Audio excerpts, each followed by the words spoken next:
네, 여러분 안녕하세요. 네, 테라퓨틱스가 월요일 날 장 마감하고 물적 분할을 결정을 했습니다, 여러분.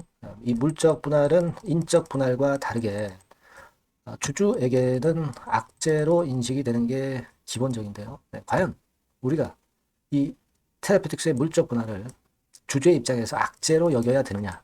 네, 이 부분을 제가 말씀 좀 드리고자 합니다. 사실 이렇게 여기지 않을 이유가 몇 가지 좀 있어요. 자, 이 부분들을 제가 설명을 드릴 겁니다, 여러분. 아시겠죠? 그리고 영상 후반부에는 매집을 해서 다음 달이나 10월 달이나 11월 달에 크게 터트릴 종목을 하나 말씀을 드리니까 참고하셔가지고 좋은 매매 하셨으면 좋겠다 하는 그런 생각 갖고 있습니다. 자, 그렇게 말씀 좀 드릴게요. 자, 그러면 HLB 테라피틱스 말씀을 드리는데 여러분들이 구독, 좋아요, 알림 설정 많이 해주시면 제가 굉장히 힘이 납니다. 네. 많이들 힘내게 해 주셨으면 감사하겠습니다. 자, 테라피틱스. 우리가 물적 분할을 결정을 했는데, 여러분, 통상 그 물적 분할은요, 이 분할하는 회사를 기존에 존속하는 회사에서 그 지분을 갖고 주주는 지분을 갖지 않는 겁니다. 인적 분할이라는 것은 그렇지 않아요. 네, 그렇게 차이가 지는 거예요. 그렇게 차이가 지는 겁니다. 그러니까 사실 그 주주 입장에서는 좀 손해보는 느낌이 좀 없지 않아 있는 겁니다. 그죠? 네, 그래서 이제 되게 물적 분할이 악재다. 이렇게 얘기를 하는데 지금 그 부분을 제가 그잘 설명이 되어 있는 그 사이트로 가서 말씀을 드리면 자, 물적 분할은 기존 회사를 분할을 하잖아요. 테라피틱스를. 그때 기존 회사가 지분 100%를 보유한 회사를 신설하는 형태로 이루어지는 것이다. 신설하는 회사가 어딥니까? 이번에 신설하는 회사가 명칭이 나왔죠. 제가 신설하는 회사 이름을 보니까 코아 인더스예요. 코아 인더스. 그러니까 코아 인더스의 지분은 테라퓨틱스가 갖고 있는 것이고, 그죠? 그리고 주주들은 아무 상관은 없어요. 아무 상관은 없습니다. 자, 그렇게 볼 수 있는데, 그러니까 주주들은 뭘 이제 할 수 있냐면은 매수 청구권을 행사를 할 수가 있는 겁니다. 그 가격은 제가 조금 이따가 말씀을 드릴게요. 그러니까 이거 분할이 말이 안 된다 하시는 분들은 이제 매수 청구권을 행사를 하면 된다 이거예요. 회사에서 테라피틱스에서 사달라 이렇게 청구를 하시면 되는 겁니다. 근데 인적 분할은 주주 구성 비율에 따라서 이제 분할을 하는 거예요. 그죠? 네. 이런 식으로 분할이 되는 겁니다. 그러니까 좀 공평한 느낌이 들고 요거는 좀 외관상으로는 좀 불공평한 느낌이 드는 그런 부분이기도 합니다. 근데 장점은 전문성을 갖고 전문화를 이룰 수 있는 게 뭐 물적 분할이다. 막 이렇게 봐야 되겠고 회사에서 일단 추구하는 목표를 일관되게 할 수 있다는 거예요. 네, 여기 쭉 이제 나옵니다. 그죠? 네, 나옵니다만은 막 이런 정도로 보실 수 있고 그리고 이제 인적 분할의 장점 나왔고 물적 분할 같은 경우는 만약에 물적 분할된 회사가 나중에 상장 매각이 되어도 주주에게 직접적으로 돌아오는 것은 없다. 뭐 이런 것들이 이제 약점으로 볼 수가 있습니다. 기업 운영에 결정권이 있는 건 사측입니다. 네, 그죠? 그래서 1단계적으로 일단 지금으로 봐서는요. 제가 볼 때는 장단점이 있는데 너무 단점만 생각할 이유는 없어요. 그거는 제가 좀 이따 말씀을 좀 드릴게요. 물적 분할의 그런 장점은 뭐냐? 전문성 향상하는 거죠. 그죠? 일관된 의사결정을 할 수가 있는 거예요. 그리고 대규모 투자 자금을 유치를 하기도 쉽다. 네, 그죠? 네, 이 부분하고요. 특정 사업만 골라서 투자 가능하다. 이렇게 볼 수 있는 겁니다. 그래서 기본적으로는 이런 그 장단점이 있지만 일단 약간 단점이 우세한 것으로 그렇게 예상이 될 수 있는 부분인데 자, 저는 그렇게 보지는 않아요. 네, 왜냐하면은 지금 여러분들 이 분할되는 회사 자체를 보면 코아 인더스로 분할을 하는데 전자부품 개발이나 제조 및 판매입니다. 이거 뭐 지금 현재 HLB 테라퓨틱스가 유용한 쪽의 분야라고 볼 수가 있나요? 네, 전혀 쓰잘데기 없는 거예요. 네, 이런 거는 빨리 떨구는 게 낫지 않느냐. 저는 그런 생각을 할 수 있다라고 보여지고요. 그런 의미를 한번 생각해 볼 필요가 있다. 이렇게 말씀드리고요.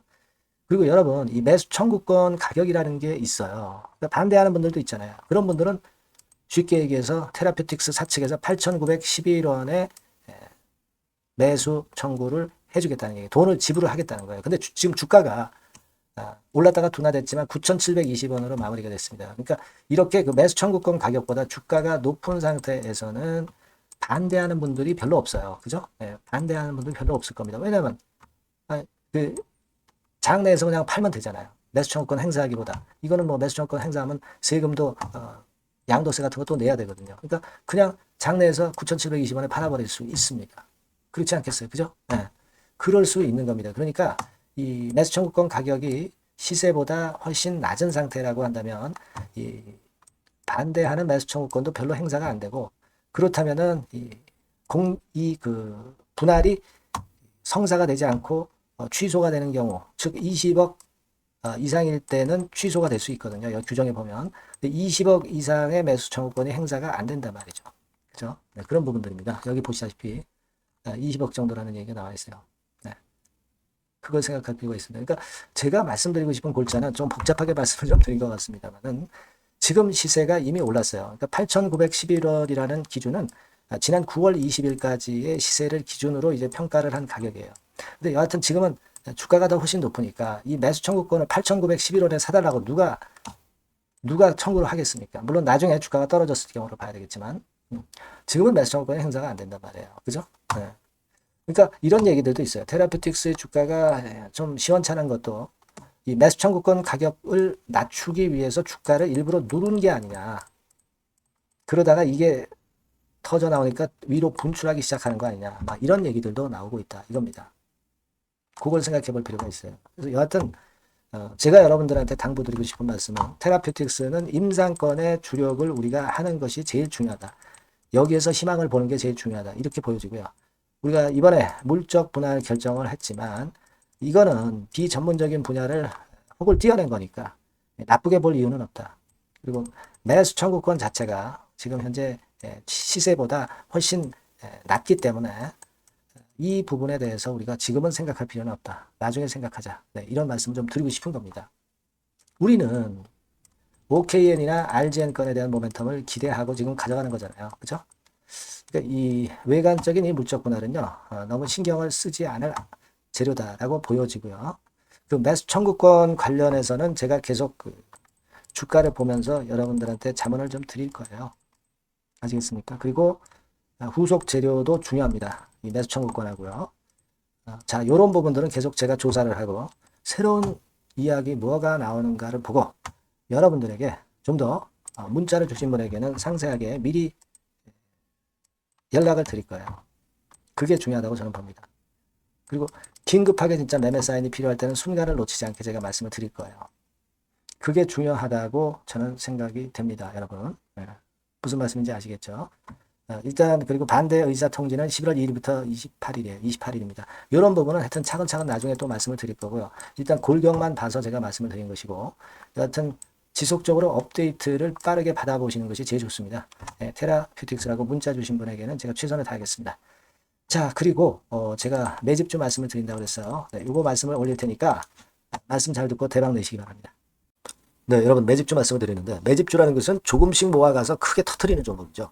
이번에 제가 매집주를 엄선을 한번 해봤어요. 근데 이 매집주는요, 이번 9월에 매수를 해서 여러분들이 한 달 내지 두 달 내에 시세 폭발 가능성으로 미리 매수하는 겁니다. 미리 매수하는 거라고 생각을 하세요. 그러니까 9월 달에는 너무 시세가 튀면 안 돼요. 9월 달에는 등락을 거듭할 때 우리가 모아가면서 매집을 해서 9월에 미리 모아가서 10월이나 10월, 11월 달에 터트리는 거예요. 그러니까 여러분들이 그냥 지금 사가지고 바로 단타를 한다. 네, 이런 종목을 하실 분들은 이건 손대지 마시고요.